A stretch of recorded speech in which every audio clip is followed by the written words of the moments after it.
지금부터 학생 경건의 예배를 드리기 전에 다같이 영적 자세를 교독하기를 원하십니다. 참된 예배는 영으로 드리며 하나님의 거룩함을 체험하는 것, 죄의 회개를 통하여 희생을 드리며 깨끗해지고 용서받는 것, 변화의 흔적 드리며 깨끗해진 마음에 하나님의 말씀을 받고 믿음으로 반응하는 것, 예배하는 자의 축복, 예배자를 찾아 말씀하시는 하나님을 만나는 것, 응답하시는 하나님을 만나는 것, 감동 주시는 하나님을 만나는 것, 주일을 즐겁고 귀하게 새롭게 시작하는 날로 누리자. 즐거운 날로 지켜야 합니다. 존귀한 날로 지켜야 합니다. 축복의 날로 지켜야 합니다. 새롭게 시작하는 날로 지켜야 합니다. 다같이 청교도 사도 영성신학원 채플 두 번째 주, 오순절후 두 번째 주, 목회자 주일에 채플 예배를 다같이 드리도록 하겠습니다.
빛의 열매는 모든 착함과 의로움과 진실함에 있느니라.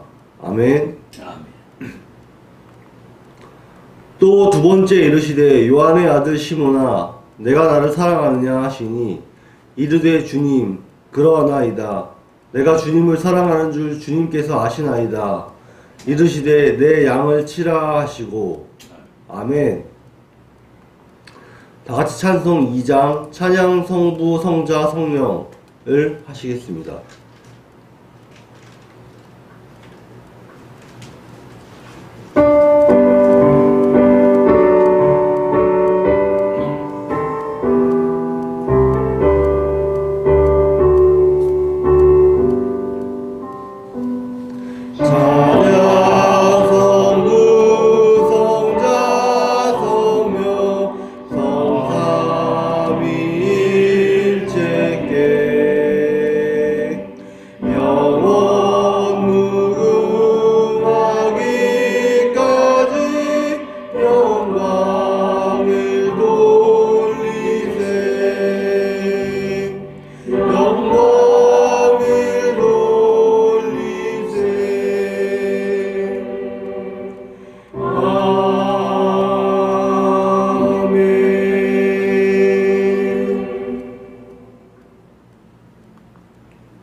회개를 위하여 다같이 읽으시겠습니다.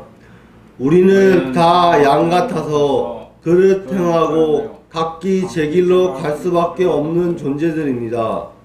선한 목자이신 주님을 저버리고 살 수 없는 존재들입니다. 그럼에도 주님의 인도를 거절하고 귀찮다 여기며 세우신 주의 종에게 순종하지 않고 살아가는 잘못을 살지 않는지 회개하는 기도를 계속합니다. 회개해야 할 죄는 하나님 보시기에 죽은 행실, 즉 하나님의 뜻과 불일치한 삶을 사는 것, 그리고 믿음으로 행치 않는 행실을 하는 것을 말하며, 회개해야 할 죄는 바로 이런 것들을 연구하는 것이며 7종의 죄악성의 지배에 관해 연구하게 됩니다. 원인은 정욕과 죄성 때문인데 하나님의 뜻대로 따르지 않는 행실로 이어지게 됩니다. 그렇다면 살아있는 행실이란 하나님의 뜻과 일치하는 삶을 사는 것, 그리고 하나님의 뜻을 따라 사는 행실을 말하며 이것을 통하여 깨어있는 삶을 살게 되고 성령의 12가지 열매를 맺게 됩니다. 이러한 삶이 언제 가능하게 되는가? 바로 자기를 부인하고 십자가를 질 때입니다. 우리가 계속 싸우고 버리고 이겨야 할 7가지의 죄악성으로는 교만, 태만, 음란, 아집, 질투, 포악, 거짓의 7가지의 죄악성이 있으며 등대처럼 양심의 등불을 밝혀 세상이 빛이 되어 밝혀야 합니다. 성령님께서 왜 우리 속에 들어와 계시는가? 바로 우리의 양심을 밝게 하고 어둠을 지적하기 위하여 밝은 빛으로 오셨습니다. 예수님의 성품을 변화시키기 위해서 비진리를 거부하고 밝은 빛 진리로 오신 것입니다. 우리의 의지가 하나님의 뜻에 온전히 순종케 하시려고 바로 청빈, 순결, 순종, 생명의 영성 3복음이 있습니다. 영적 할례 받고 흰옷 입고 인침 받게 해 주시려고 바로 우리의 신앙의 목표이기도 합니다. 성령님은 이미 우리 속에 들어와 계신 증거는 빛, 진리, 생명력입니다.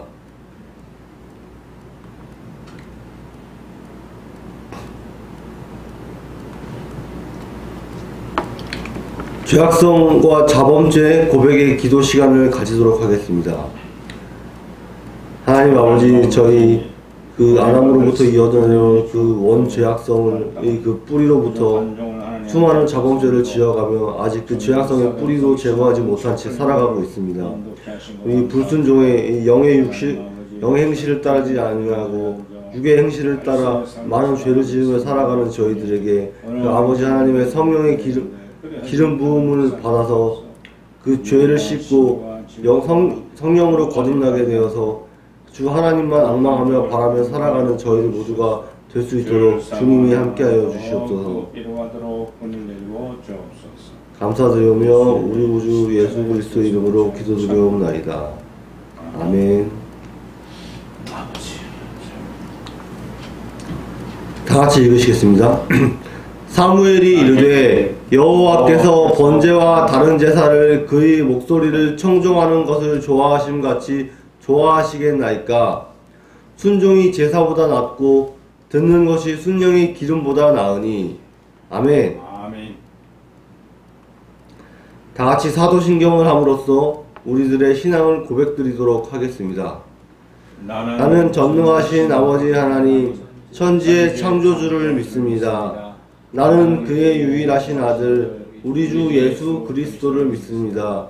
그는 성령으로 잉태되어 동정녀에게서 나시고 유대인에게 고난을 받아 십자가에 못 박혀 죽으시고 장사된 지 사흘 만에 죽은 자 가운데서 다시 살아나셨으며 하늘에 오르시어 전능하신 아버지 하나님 우편에 앉아 계시다가 거기로부터 살아있는 자와 죽은 자를 심판하러 오십니다.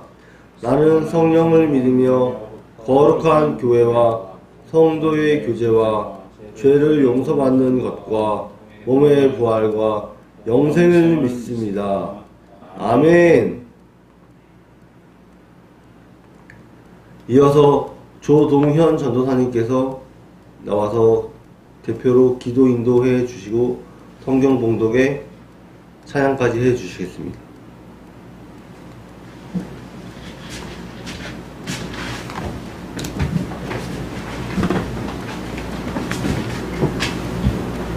기도하겠습니다. 하나님 아버지, 청교도 사도 영성 신학원에서 총장님, 교수님, 강도사님 모든 분들이 저를 위하여 기도와 훈련을 받을 수 있도록 이끌어 주심을 감사합니다. 주님의 은혜에 감사하여 항상 기뻐하고 쉬지 말고 기도하며 모든 일에 감사하는 아들을 되게 하옵소서. 깨닫지 못하여 세상을 향하던 것 용서하여 주시옵소서. 이제 예수님을 더 알 수 있도록 성경 말씀을 읽고 배우도록 인도하여 주옵소서. 육신의 부모님, 형제, 자매, 친구, 이웃, 사촌 다 예수님 잘 섬기는 축복을 주시옵소서. 이웃 사람에게 전도하여 많은 영혼을 인도하게 하옵소서. 예수님 이름으로 기도합니다. 아멘.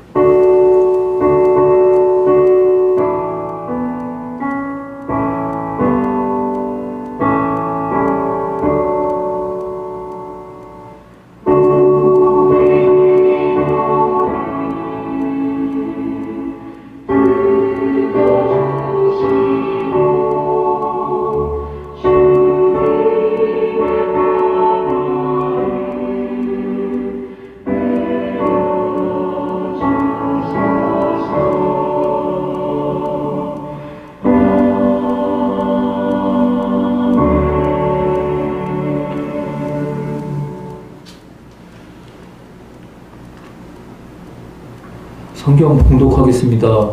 골로새서 2장 1절에서 7절 말씀입니다.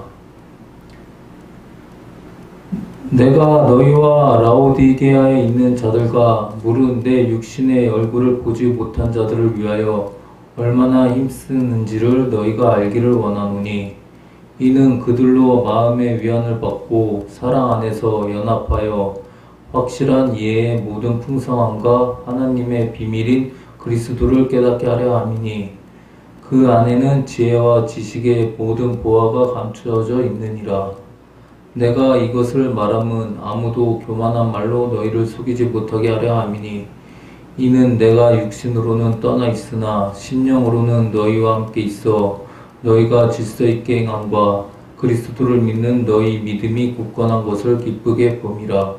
그러므로 너희가 그리스도 예수를 주로 받았으니 그 안에서 행하되 그 안에 뿌리를 박으며 세움을 받아 교훈을 받은 대로 믿음에 굳게 서서 감사함을 넘치게 하라. 아멘. 다 같이 찬송 346장 찬양하시겠습니다.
사도 바울의 목회 철학이라는 제목으로 홍황표 목사님 말씀 전해 주시겠습니다. 같이 나눈 시간 갖겠습니다. 기도하겠습니다. 하나님, 오늘 저희들과 함께하여 주셔서 청교도 사동성 신학원 최풀 예배를 하나님께 드리게 하심을 감사합니다. 이 모두 하나님의 영광을 드리게 하시고 공부하는 모든 선생도들의 학부가 더욱 넓고 지혜를 얻도록 성령이 임재하옵소서. 오늘 하나님 말씀을 전달해야 될 종 주께서 친히 함께하여 주시기를 원하옵고 예수님의 이름으로 기도드리옵나이다. 아멘. 할렐루야.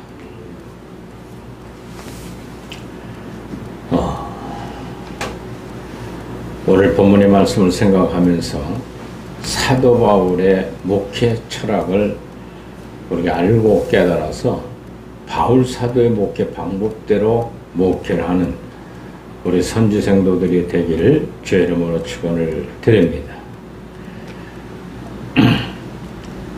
6월달은 현충의 달이기도 합니다. 그래서 6일은 현충일로 국가를 위하여 순국한 선열들을 기리는 날이고, 우리가 3일은 특정한 교회로 목회자 주일로 의미를 갖고 이번 주부터 드립니다. 목회자가 누구겠습니까? 목회자가 스스로 목회하는 말은 하면 난처합니다. 목회자의 마음은 아시는 분은 오직 주님밖에 없습니다. 신학교 공부를 하고 선생들로서 공부를 마치고 돌아가면 이제 돈벌이 하는 부목회자들이나 달려간다면 그 목회자는 그 속에 주님이 계시지 않을 거예요. 그런 목회를 하며 성도들이 따를 때 조심해야 될 게 뭐냐? 바로 하나님의 기뻐하시는 예배, 신방, 전도, 선교, 또 필요한 것을 향해 나갈 때마다 기도함으로 내 속에 임재하신 하나님의 뜻을 따라서 목회 현장을 이끌어가야만 됩니다. 그럴 수밖에 없는 것은 주님이 내 속에 계셔서 나를 함께 한다는 믿음을 온전히 가져야만 됩니다. 겉으로 보이는 목사인데 실제로 신령 속에 하나님 뜻을 따르지 않는 목회자들이 너무 많습니다. 사도 바울은 율법에 능한 선생이었어요. 그리고 선지생도들을 양성하던 박사였습니다.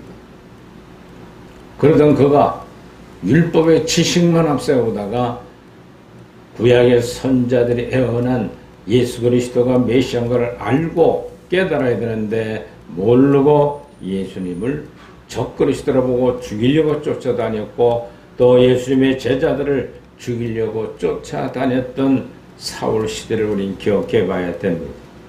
그런데 바울 사도 속에 부활한 주님이 딱 들어오고 나니까 바울은 그 뜻을 뭐라고 로마서에 표현했냐면, 로마서 1장 11절에 말하는 것처럼 무슨 신령한 것이 내 속에 들어오더니 나를 완전히 180도 변화시켰다는 거예요. 근데 그러고 나니까 유대인 전체가 예수 그리스도가 이단자라고 주목했지만 그 다음부터는 주님이 내 속에 들어와서 나를 함께하고 있다 보니까 그 예수 그리스도가 메시아인 것을 굳건히 믿게 되더라고요. 첫째가. 우리 선생들도 마찬가지예요. 바울처럼 적그리스도의 입장에서 율법을 향하던 그가 부활한 주님이 딱 들어오게 되니까 적그리스도를 여겼던 예수 그리스도가 메시아라는 사실을 당당히 증거하게 됐다는 거예요. 그 신령한세가 들어오고 나니까 평안과 위로함이 넘치는데 원수가 나타나고 나를 괴롭히고 아무리 뭘 한다 할지라도 마음의 평안과 위로가 내 속에 있더라. 그리고 다음부터 세 번째로는 성령이 들어와서 내 속에 열매를 맺게 하는 거예요. 12가지 성령의 열매. 사랑하고 희락하고 화평하고 자비와 온유와 충성과 절제와 용기를 가지고 순종하면서 겸손한 종으로 살게 되었다고 로마서를 쓴 목적을 설명하고 있습니다. 우리 선생들 여러분들도 또 목회하는 목사님들도 내 속에 주님이 있느냐 없느냐는 걸 분명히 알고 목회 현장에 접목해야 됩니다. 성도들의 눈치나 보고 리더인 장로들의 비유나 마치는 설교를 하더라도 다 돈벌이 하는 설교, 교회만 어떻게 크게 만들어 볼까 하는 설교가 아닙니다. 내 속에 계신 주님이 시키는 대로 말할 줄 아는 성령의 인도함을 받는 설교자가 되어야만 될 줄 믿으시 바랍니다. 성도들과의 관계도 경험하는 일들이 더 많을 것 같습니다. 목회자가 마음이 아파올 때 주님은 목회자의 마음에 그 무엇인가를 깨닫게 하시는 깊은 배려가 숨어 있다는 것을 생각할 줄 알아야 돼요. 오늘 많은 잘못된 빗나간 목회자들은요, 자기가 하나님인 줄 착각하고 있어요. 내 마음이 아픈 게 하나님 아프대요.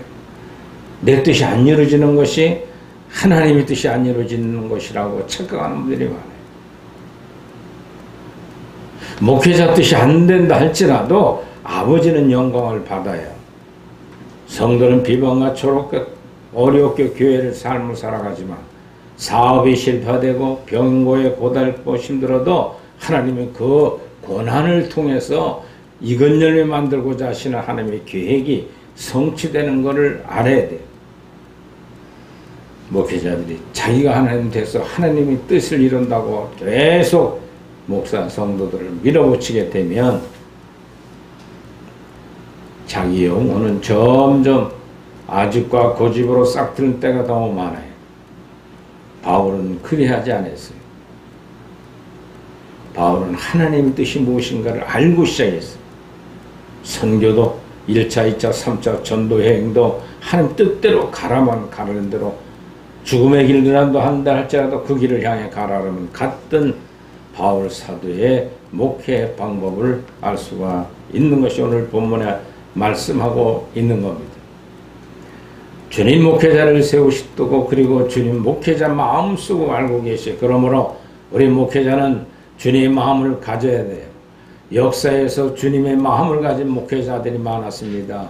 그러나 그들 중 하나가 바울 사도입니다. 주님은 바울에게 주님 마음을 갖게 하시고 성도들을 지도하는 인도자로 부름을 받은 걸 볼 수가 있습니다.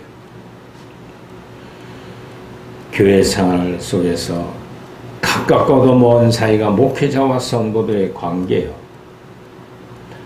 목회하게 목회자는 돈과 여자와 남자인 경우는 바로 여자를, 여자 목회자일 경우는 남자를 철저히 멀리하며 살아야 돼요. 경험적으로 목회자를 자주 찾아오는 교인들 같이 식사를 자주 하고 친한 교인들을 조심하라고 그랬어요. 왜? 인간적인 육정으로 친하게 되면 교회 전체를 흔들기가 쉽습니다. 요즘에는 목회자가 부임할 때 이사센터에 모든 이삿짐을 처리하지만은 옛날에는 교인들이 이삿짐을 나르러 왔어요. 와서 짐을 보면서 이 목회자가 바로 됐는가 안 됐는가를 평가하고 자기들끼리 교인들끼리 가서 쑥덕거리는 걸 많이 듣습니다. 목회자가 뭐 이렇게 재산이 많아? 목회자가 뭐 이렇게 살림이 많아? 예.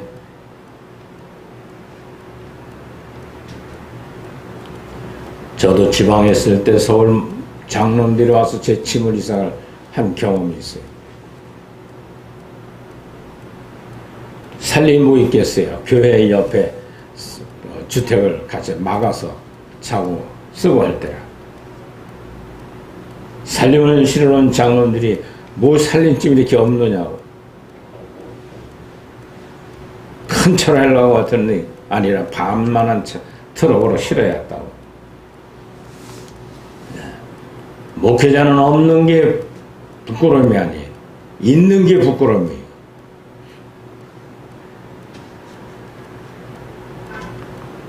첫째로는 바울 사도는 목회의 마음을 이끌어주신 주님께 모든 걸 맡겼다고 말씀하고 있습니다. 사도 바울이 옥중에서 골로새 교인들을 위한 기도를 하고 있었습니다. 그는 한 번도 만나본 적이 없는 그들을 위한 감옥 안에서 기도했던 일을 목회에 특이한 일을 한 것을 볼 수가 있습니다.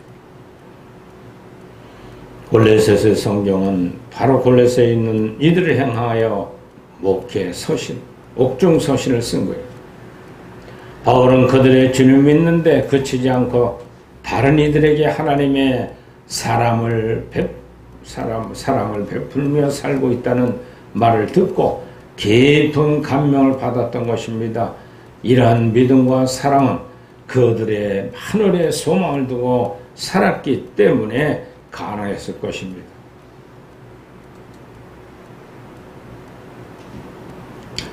복음 어디에서나 듣고 영접하는 사람들의 삶을 변화시킵니다.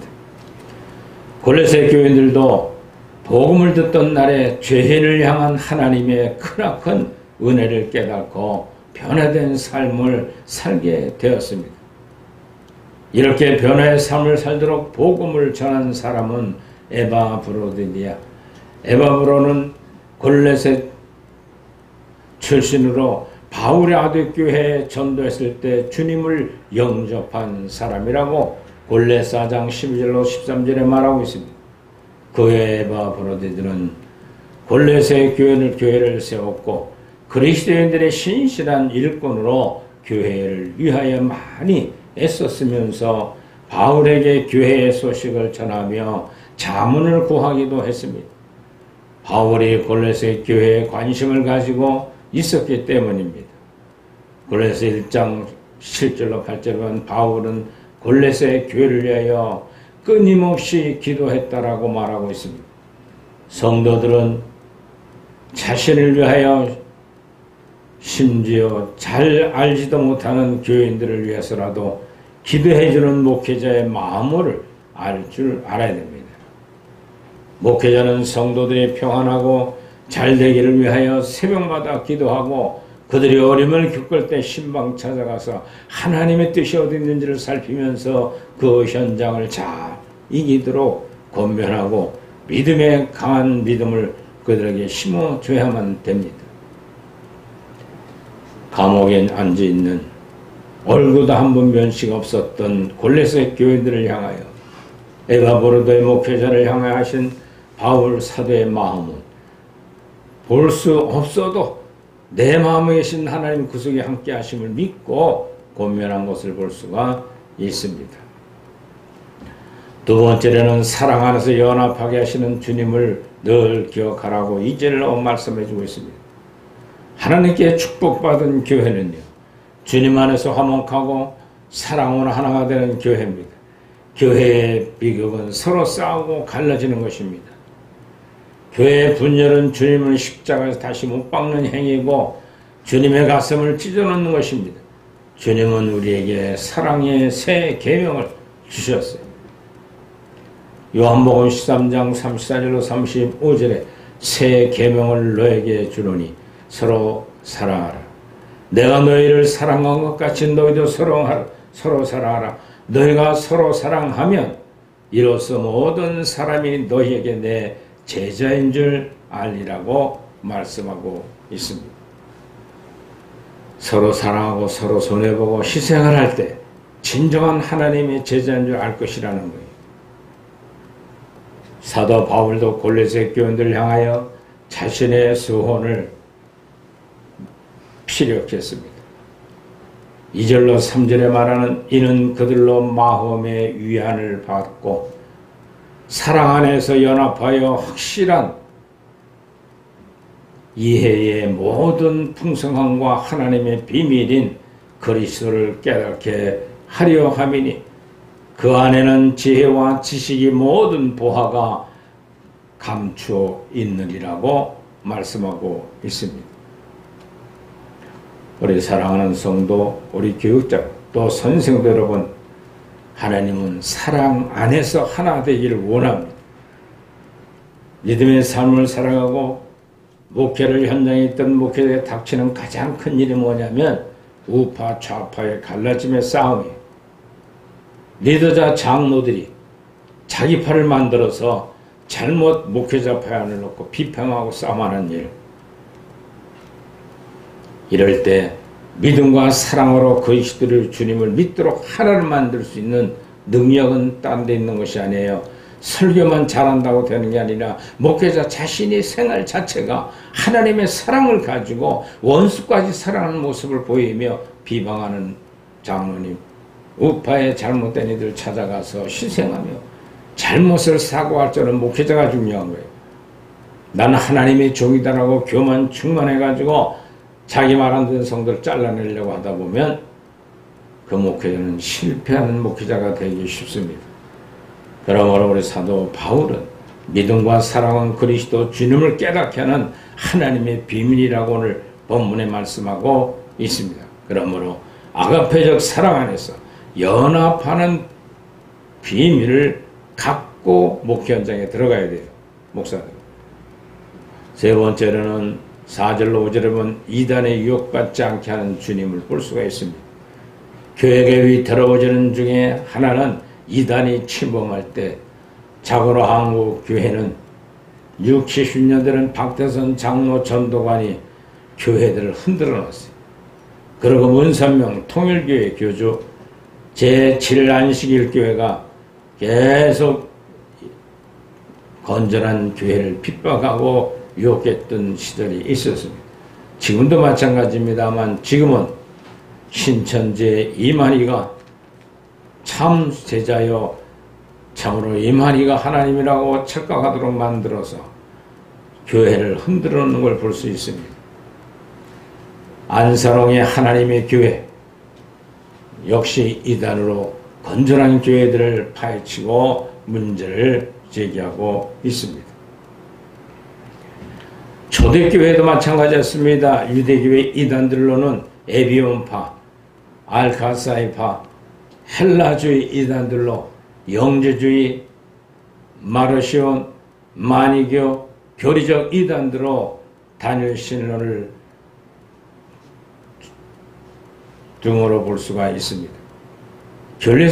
골레셋 교회도 마찬가지였습니다. 이단 유혹이 있었던 것은 바로 추정해 볼 수 있는 것은 오늘 본문에 보니 내가 이것을 말하면 아무도 교묘한 말로 너희를 속이지 못하게 하려 함이니 이는 내가 육신으로는 떠나 있으나 심령으로는 너희와 함께 있어 너희가 질서 있게 행함과 그리스도를 믿는 너희 믿음이 굳건한 것을 기쁘게 봄이라고 4절 5절에 말하고 있습니다.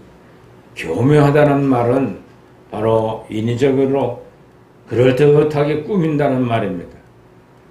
여기에는 인간의 지혜나 철학이나 나온 학문이 작용된다는 뜻입니다. 이 같은 인간의 지혜로 믿음을 넘어뜨리려고 하는 사단에 간교한 것입니다. 교묘한 말로 그 목적 진실을 감추는 사람을 속이려고 하는 데 있다는 겁니다. 고린도 교회에도 다른 예수 그리스도의 다른 영, 다른 복음을 전하는 자들이 있었습니다. 사도 바울은 그런 사람들을 다 거짓 사도로 속이는 일꾼이니 자기를 그리스도의 사도로 가장하는 것들이라고 고린도서 11장 13절에 말하고 있습니다. 바울 사도의 목적 안에 중요한 건 뭐냐? 예수님을 부활한 뒤 전까지만 해도 예수를 이단으로 여기면서 죽이려고 쫓아가다가 부활한 주님이 그 속에 딱 들어오고 나니까 앞이 캄캄해지고 광야 나가 3일 금식기도 하면서 다시금 깨달은 게 뭐냐? 우리가 죽이 십자가 못 박아 죽인 예수 그리스도가 메시아였다는 사실을 분명히 믿게 되면서부터 바울 사도의 목회관은 바뀌었어요. 율법화된 목회관이 아니라 내 속에 계신 주님의 뜻대로 행하는 목회관. 이제 큰일 났구나 유대인들. 온 메시아를 죽였으니까 급한 마음에 뛰어들어가서 회당에 가서 법정에 가서 얼마 전에 십자가 못 박은 예수 그리스도가 하나님의 아들이요 그리스도이심을 믿어야 된다고 외쳤습니다. 그런데 제사장들이나 장로들이나 많은 유대인들이 이 사울이 미쳐버렸구나. 매나 시큰맞지 말을 안 들어요. 바울 사도의 마음은 분명했는데 그 말씀이 받아들이지 않았어요. 율법에는 예수 그리스도께서 자기가 신이라고 하는 신성모독죄와 예루살렘 성을 헌두었다고 하는 성전모독죄로 죽였는데 뭐야? 그분이 하나님의 메시아라고 안 믿었어요. 바울은 하다가 지쳐서 하나님 뜻을 깨달은 게 사도행전 9장에 보면은 너는 내가 이방인들을 구원하기 위한 그릇이라. 할렐루야. 이방인에게 복음을 전하려고 마음을 돌렸던 걸 볼 수가 있습니다. 마지막 때 부름받은 우리 사도 영성의 선생도들은 사도 바울은 사도 아니었습니다. 사도들은 예수님과 동고동락했던 분들이 사도들이에요. 그런 마가다락방에 생명이 내주된 다음부터 죄가 굴러 떨어지고 하나님 뜻대로 12명의 예수님 같은 영을 가진 사람들이 초대교회 시작했던 것을 볼 수가 있습니다. 그 중에 사도 사울이었던 그 당시가 이름을 바울로 낮은 자로 바꾸고 짓고서부터는 자기도 사도 된 것을 자칭했어요. 그래서 편지를 쓸 때마다 나 사도된 바울은 복음을 위해 택정받은 자니 이렇게 편지 쓰다마다 서두에 집어넣었어요. 자신 있게.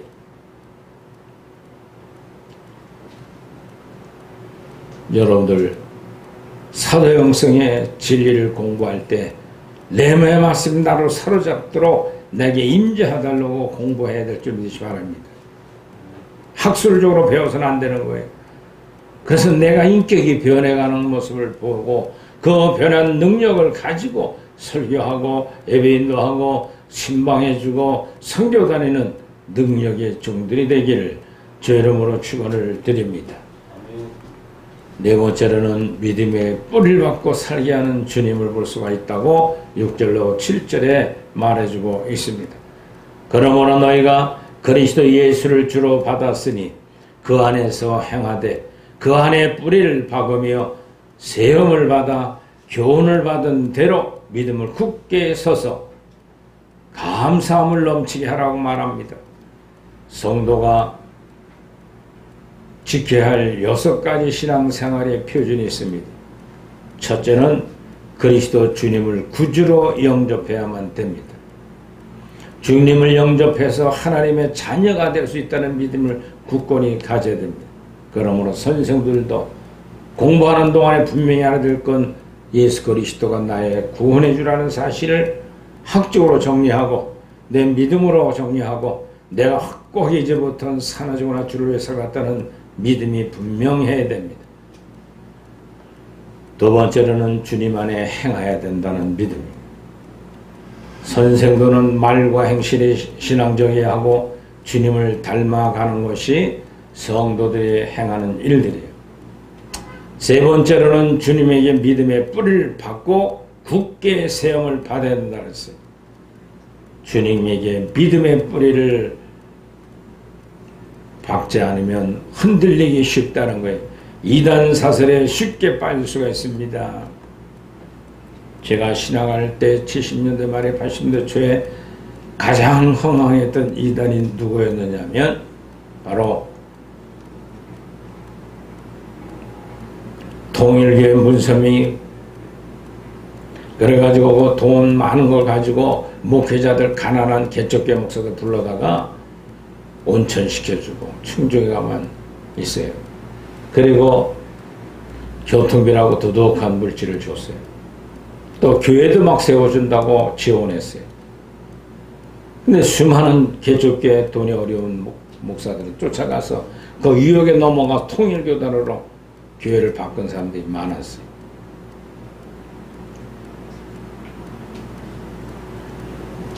저는 무엇을 가지고 정리했는가? 안 갔어요. 제가 돈 준다, 목사 편안하게 온천시켜주고 놀고 쉬게 한다.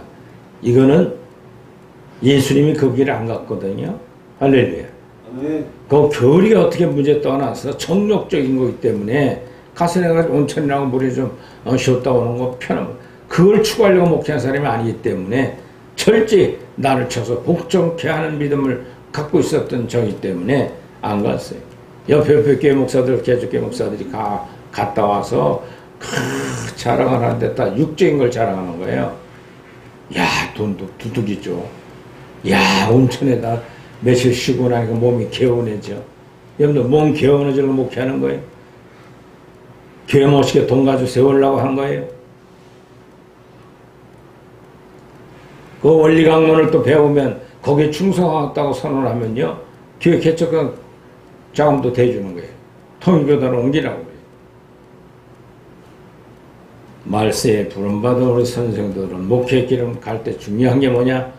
우리가 정말 성경적 주신학 세 번째 과목을 잘 공부해야 돼요. 뭐가 정욕적이고 뭐가 죄인가를 알고 철저히 회개하고 참여하는 삶을 살아가면 잘못된 영적인 눈들이 보여요. 박태순 장로가 이끌어갔던 천부교, 통일교, 문선명, 그 이단들은 다 같이 세상적인 걸 구해요.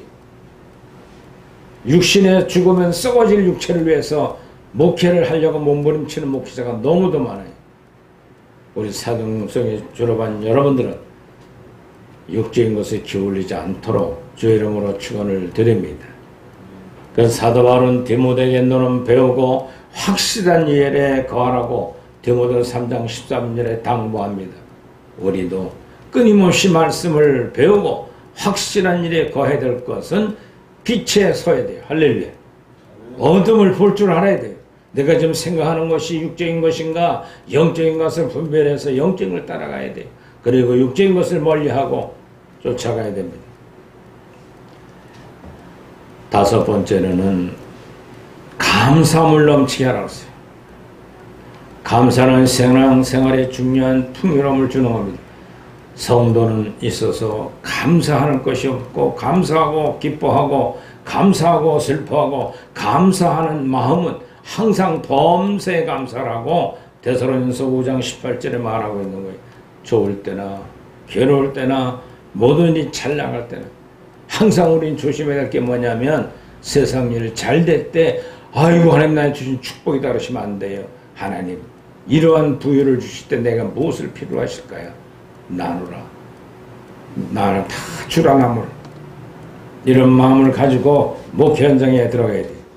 그리고 내가 힘들고 어리고 병고에 시달릴 때 무엇을 해야 될까? 아, 하나님 나에게 연단하고자 하시는 뜻이 있구나. 철저히 돌이키면서 하나님의 영광을 위하여 목회 현장에 쓰임받는 저와 여러분들 되기를 주의 이름으로 축원을 드립니다. 할렐루야. 오늘 본문에 보니까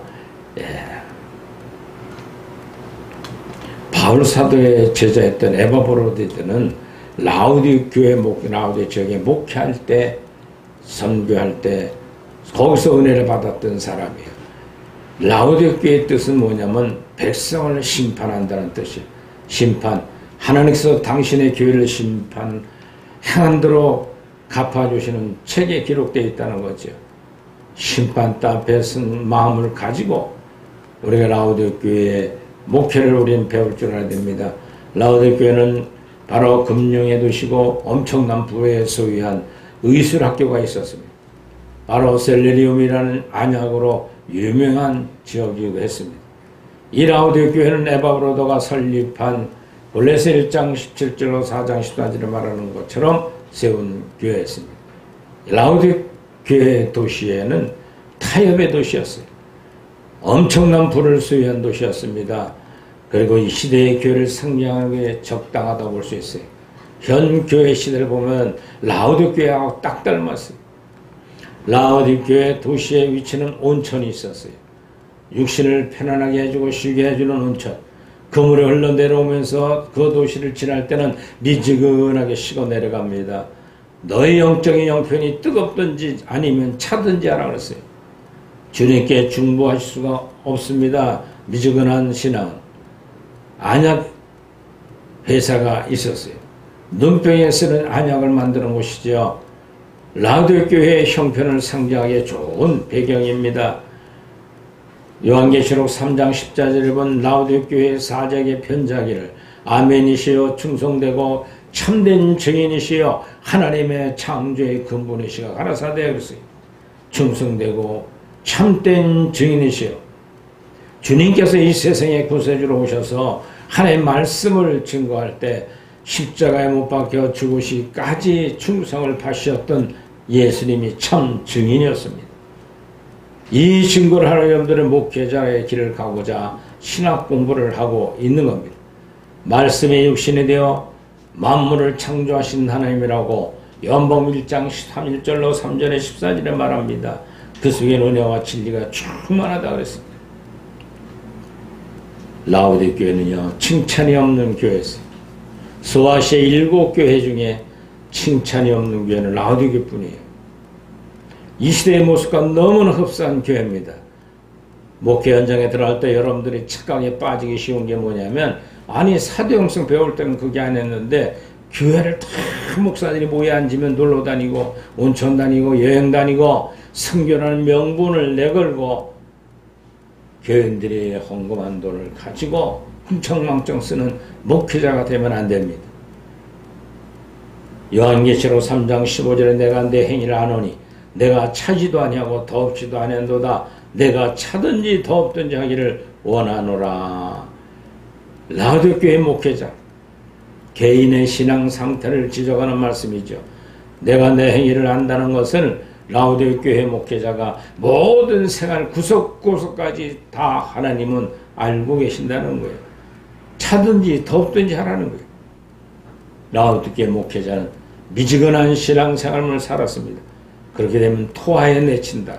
내버림을 당한다는 거예요. 성령께서 떠나시고 악령에게 완전히 사로잡히게 되면 하나님 손에서 벗어난 목회자가 되고 마는 거예요. 우리 선생들도 마찬가지예요. 내 속에 주님이 계신가 안 계신가를 늘 감찰하고 한 뜻을 따라가려고 몸부림쳐야 되는데 중요한 게 뭐냐? 세상과 거슬러 가야 돼요. 할렐루야. 세상의 흐름대로, 교리의 흐름대로, 목회자들의 통계로 따라다니면 안 돼요. 끈을 끊고 버릴 건 버려야 돼. 요한계시록 3장 17절 내가 말하기를 나는 부자라 부유하여 부족한 것이 없다 하나 내 곤고한 것과 가련한 것과 가난한 것과 눈먼 것과 벌거벗은 것을 알지 못하는 도다라고 했습니다. 라우디오교회 사자의 영적 상태를 말합니다. 라우디오교회 사자는 교인 수가 많은 교회에 목회를 했습니다. 많은 보수를 받았습니다. 좋은 주택을 받았습니다. 풍족한 환경 가운데 생활했습니다. 축복을 받고 성공했다고 자만에 빠져있는 모습입니다. 우리 선진 성도들은 이제 교단에 들어가 목회를 할 때 이런 목회자들을 생각을 쫓아가면 안 돼요. 야, 그 교회에서는 보수를 넉넉히 주고요. 사택도 좋은 거 주더라고 자랑할 게 아니에요. 그게 축복에 성공했다고 자만에 빠진다. 곤고한 것 그랬어요. 로마 7장에 나오는 죄성의 법칙 때문에 고민하는 빈약한 영적 상태를 말합니다. 가난하다 그랬어요. 주는 보시기에 불쌍한 것이죠. 가난한 것, 가련한 것, 불쌍한 것. 가난한 것, 연단받은 믿음의 풍성한 은총을 가지고 있지 못한 상태. 연단을 받아 청결케 하여 믿음이 단단해지게 되면 세상 부귀 영화 꿈꾸지 않아요. 그런 사람이 또 가난하다는 거예요. 눈이 멀었다. 양심의 눈이 꺼져가는 등불처럼 흐려진 상태예요. 양심의 등대가 환히 밝을수록 적은 죄까지 자기 죄를 발견할 텐데 벌써 눈이 가려버렸어. 설교할 때 회개를 촉구하는 설교를 안 하는 목사들, 설교자, 이건 하나님 볼 때 기뻐하지 않습니다. 선악을 분명히 분별해주는 영적인 것과 육적인 것을 정확하게 분별하지 못하는 것입니다. 벌거벗었다는 것은 죄악성과 정욕의 행실이 가까운 데서 나타나는 부끄러운 행실들이에요. 요한계시록 3장 18절에 내가 너를 권하는 내가 불로 연단한 금을 사서 부유하게 하고 흰옷을 사서 입어 벌거벗은 수치를 보이지 않게 하라. 안약을 사서 눈에 발라보게 하라 그랬습니다. 불로 연단한 금을 사서 부유하게 하고 시험의 불 가운데 연단받은 믿음을 가짐으로써 영적인 부여를 가지라는 거예요. 내게서 불로 연단한 금을 사라 그랬습니다. 성도들이 연단받은 믿음을 가지게 되는 것도 주님의 은총으로 되는 겁니다. 흰옷을 사서 입으라 그랬어요. 흰옷이 무엇일까요? 영적 할례 은총을 입고 죄악성이 없는 굴러 떨어지는 옷입니다. 흰옷은 천국 들어갈 자격을 주는 겁니다. 자기 행실이 정결케 하는 광연단 과정을 거쳐야 되는 것입니다. 안양을 써서 눈에 발라보라 그랬습니다. 어두워진 양심의 빛을 단정하라는 거예요. 그러기 위해서는 성과 혹은 영적인 과 육적인 것에 대하여 가지고 있는 지식이 분명해야 돼요. 그 지식을 바탕으로 연단을 받아 양심의 눈이 온전히 밝아져야만 되는 겁니다. 안약을 발라라. 어두운 행실을 철저히 빛으로 바꿔주라는 거예요. 요한계시록 3장 19절 무릇 내가 사랑하는 자를 책망하며 징계하노니 그러므로 내가 열심을 내라 회개하라. 성도들은 사랑하기 때문에 책망하시고 징계한다는 거예요. 정결케 하시고 영적으로 성장시키기 위해서 책망하고 징계하는 거예요. 버림받은 게 아닙니다. 오늘 현대교회 무엇이 문제가 있는가 우리 생각해 봐야 됩니다. 그들의 생애의 성품은 구속하고 치료하고 회복시키고 새롭게 하시는 것을 느끼지 않는 교회들, 교회 성장의 영적인 성장 상태를 말하는 것이 아닙니다. 교회 성장론이 요즘 팽배합니다. 목회자들 세미나가 바로 어떻게 하면 교인들만에 불러오고 어떻게 하면 교회가 영적으로 물질적으로 부해져서 교회를 크게 중탑을 높이 세우는가, 이런 목적을 가지고 사도행성 우리 선생들은 하면 안 됩니다. 현대교회 성도들이 또 무엇이 문제일까요? 한 번 구원받으면 구원은 끝났다고 믿는 것, 구원파들이 특별히 믿음 많는 줄 얘기하는 거죠. 성경 말씀에 의도하는 바를 모르고 영적인 상태를 모르는 상태입니다. 영적으로 벌거벗은 상태를 이렇게 말해주고 있는 겁니다.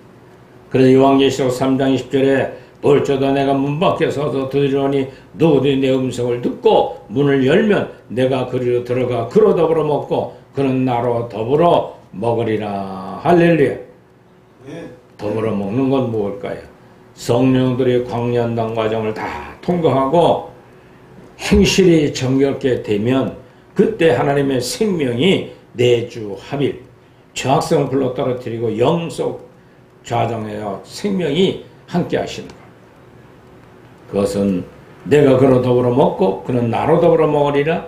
주님이 생명의 성들 영 속에 내주 합일되어서 함께 생활하고 함께 봉사하며 성령의 12가지의 빛의 열매, 덕의 열매 12가지를 맺도록 인도해 가신다는 내용입니다. 계시록 3장 21절 22절에 이기는 그에게는 내가 내 보좌 함께 하여 주기를 내가 이기고 아버지 보좌 함께 앉는 것과 같이 하리라. 귀 있는 자는 성령에게 들어가시는 말씀을 들을지어다. 할렐루야. 이기는 자. 무엇과 싸움에 이기는 것? 무엇과 싸움에 이겨요? 싸움의 대상은 세상의 마귀, 또 세상, 그리고 거칠고 사는 역경에 나타날 때 싸워 이기는 자가 되라는 거예요. 예수님과 함께 보좌에 앉으실 것이라는 겁니다. 이긴 자에게는 하나님과 함께 보좌에 앉아서 다스리실 것이다. 우리가 주님과 함께 보좌에 앉을 것이라는 겁니다. 승리하는 자에게. 할렐루야. 이 목표를 향하여 목회를 세워야 됩니다. 주님의 약속이요, 내가 이기고 하나님 보좌에 앉는 것처럼 너희도 그렇게 될 것이라는 거예요. 얼마나 큰 축복이에요.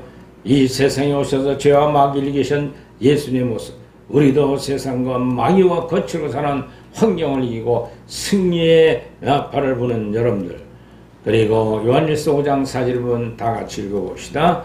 무릇 하나님께로부터 난 자마다 세상을 이겼으리라. 세상을 이기는 승리는 이것이니 우리의 믿음이니라. 할렐루야. 세상을 이길 수 있는 힘을 주시는 거예요. 라오디게의 참상을 우리는 반드시 이해하면서 목회 개혁을 세우고 어떻게 하면 하나님이 기뻐하는 성도들로 이끌어가게 될 것인가. 부유하나 실상은 가난한 교회였습니다. 차지도 덥지도 않은 미지근한 신앙을 갖고 있는 라오디게였습니다. 현대교회는 어떻습니까? 자기 실상을 파악하지 못한 미지근한 신앙생활입니다. 물질적 풍요로 인한 세속적 자기만족과 교만영적 자만에 빠지는 이기적 교회의 모습들을 우리는 볼 수 있어야 돼요. 뜨거운 신앙인지 차가운 신앙인지 분별해야 됩니다. 익은 열매, 현재 상태로 정확히 바라보고 현재 충실해야 된다는 빛과 소금의 직분을 감당하면서 자신을 부인할 줄 아는 신앙의 각오가 여러분들 속에 있기를 주의 이름으로 축원합니다. 주님을 사랑하는 자는 책망합니다. 사람들이 비방을 즐거워할 줄 알 때 성숙한 영혼이 되는 겁니다. 영혼은 칭찬 속에서 겸손을 유지하며 견딜 만큼 강하게지 않습니다. 이와 같이 여러분들이 라오디게의 목회 현장을 딱 보되 이것은 바로 우리 성경적 조신학 교회론에 가면 라오디게에 보면 이와 같은 내용이 충분히 있습니다. 저를 보고 앞으로 목회자 후보생들로서 나는 목회하면 어떻게 할 것인가에 대한 프로그램을 짤 때 꼭 라우디교회처럼 하면 안 되고 어떻게 해야 돼요? 빌라델피아 교회처럼 목회를 세우는 우리 선생도 모두가 되기를 주의 이름으로 축원을 드립니다. 기도합시다. 하나님 감사합니다. 오늘 사도 바울의 목회 철학을 배웠습니다. 낮고 천한 자리에 가진 것 없이 무소유로 인생을 살아가며 주님의 뜻대로 행했던 바울 사도의 목회관을 초대교회 사도들의 영성을 공부한 우리 신학도들이 갖고 오늘날 현대교회 같이 따라가지 않게 하시고 철저하게 초대교회 사도를 세웠던 교회로 돌아가는 저희들 되게 하옵소서. 예수님 이름으로 기도드리옵나이다. 아멘. 할렐루야. 감사합니다. 봉헌의 말씀 다 같이. 그러므로 형제들아 내가 하나님 모든 자비하심으로 너에게 권하노니 너희 몸을 하나님의 기뻐하시는 거룩한 산제로 드리라. 이는 너희가 드릴 영적 예배니라. 할렐루야. 378장 드림의 헌신의 시간을 갖겠습니다.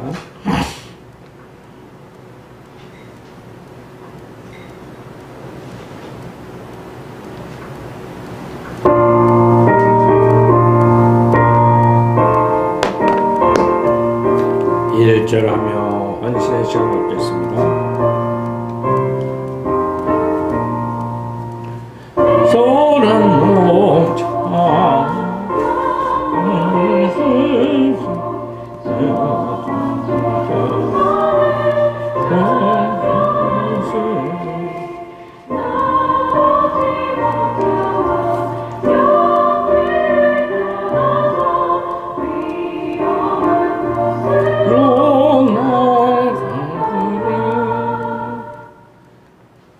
봉헌 축복 기도합니다. 하나님, 오늘 제풀 예배드리는 우리 귀한 선생도들 바울 사도의 목회관처럼 라우디게를 쫓아가지 않게 하시고 현대교회의 잘못된 것을 밝히 볼 수 있는 영혼을 열어주시니 감사합니다. 주의 영광을 위해 살아가는 마지막 때 선생도 목회자들이 되게 하옵소서. 귀한 예물 드렸습니다. 하나님 받아 흠양하시길 원하옵고 예수님의 이름으로 축복하며 기도드리옵나이다. 아멘. 위탁의 말씀 너희가 질서있게 향하고 그리스도를 믿는 너희 믿음이 굳건한 것을 기쁘게 봄이라. 맡겨진 사역을 잘 감당하는 것이 교회의 유익이 되고 주님께 헌신하는 충성된 자로 살아가시길 바랍니다. 기도하겠습니다. 예배하는 자는 이제부터 영혼이 범사가 감사와 기쁨과 평안이 있습니다. 그러나 육체를 가지고 있는 동안에 질병이 틈탈 때가 많습니다. 질병이 틈타더라도 내 이름으로 기도하라 했습니다. 예수 그리스도의 악한 질병은 우리 선생도들 육체에서 떠나갈지어다. 너가 지적하는 끌어가는 막여져가는 육체가 아니라 이제부터는 하나님의 종이에 훈련받고 있으니 악한 영은 예수 그리스도를 명하는 떠나갈지어다. 부모, 형제, 친인척, 전도 대상자들 모든 사랑하는 자녀들, 형제들 예수 그리스도의 악한 질병이 떠나갈지어다. 이제는 예수 그리스도의 은혜와 하나님 아버지의 극전하신 사랑하심과 성령님의 교통 감화 내조 역사하심이 초대교회 사도관이었던 사도 바울 목회관을 바로 배우고 깨달아 라우디게와 같은 목회의 꿈을 꾸지 않겠다 결단한 우리 선생도들 머리 위에와 저희들이 계획하고 있는 모든 목회 준비하는 것들 위에 독의 나라와 친백성에 이제로부터 영원토록 함께 계실지어다. 아멘.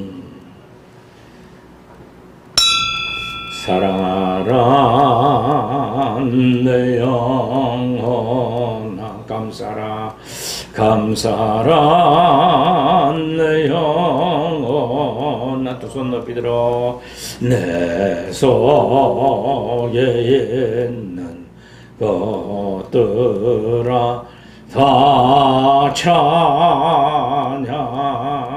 찬양하라. 하나님 감사합니다. 영광 돌리고 모든 일을 마치도록 하겠습니다. 수고들 했습니다.